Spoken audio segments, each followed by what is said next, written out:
Le message du jour vous est présenté par notre frère Marc. Salut, chers bien-aimés de notre Père Céleste. Aujourd'hui, nous allons nous pencher sur les causes de notre insécurité. Bien-aimés, il y a deux causes profondes qui conduisent à l'insécurité. Elles sont, premièrement, faible estime de soi et, deuxièmement, préoccupation personnelle. Une faible estime de soi est l'incapacité de nous voir comme Dieu nous voit. C'est profondément douloureux et Dieu a une réponse, sa vérité. Bien-aimés, lorsque nous luttons contre des mensonges dégradants sur qui nous sommes, nous pouvons chercher refuge dans la parole de Dieu, en nous souvenant de son bel amour pour nous. Nous pouvons également nous entourer d'orateurs de vérité qui peuvent déclarer l'amour de Dieu sur nos cœurs, en particulier les jours où nous sommes incapables d'y croire par nous-mêmes. Il y a une deuxième cause d'insécurité dont on ne parle presque jamais, qui est l'autopréoccupation. Rappelez-vous que nous avons parlé de Moïse hier. Exode chapitre 4 verset 11. Comme nous pouvons le voir, dans l'histoire de Moïse, l'autopréoccupation vous place au centre de tout, ce qui signifie que tout repose, dépend de vous, et tout est sur vous.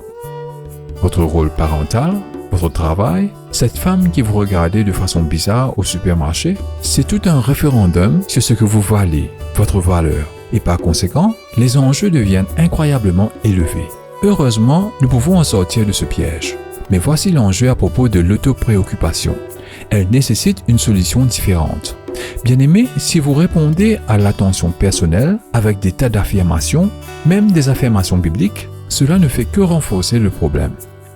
Même lorsque votre attention personnelle est positive et pieux, votre vision est toujours verrouillée sur quelque chose qui a un lien à l'insécurité par nature, vous-même, au lieu de fixer votre regard sur le rocher, le Christ.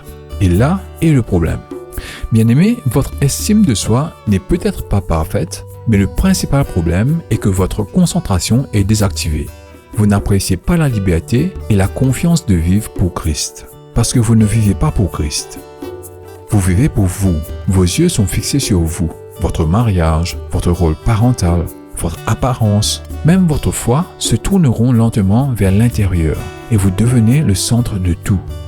Bien-aimés, je crois qu'il est temps de nommer cette cassure dans notre culture et en nous-mêmes. Pour beaucoup d'entre nous, la cause de l'insécurité n'est pas simplement une faible estime de soi, mais une concentration mal placée sur soi. Nous avons oublié le point tournant de l'Évangile, qui en a ôté tout le pouvoir. Notre foi est devenue petite et faible, parce qu'il ne s'agit pas de Dieu, mais de nous. La réponse alors n'est pas simplement de se rappeler qui nous sommes en Christ, mais aussi de se souvenir que nous ne sommes pas le centre de toute l'histoire. Bien-aimés, tout dans nos vies, tout ce que nous avons, tout ce que nous sommes et à quoi nous sommes appelés est destiné à être pointé à l'opposé de nous et vers la gloire de Dieu. Et une fois que nous avons obtenu cela et le vivons, c'est là la liberté.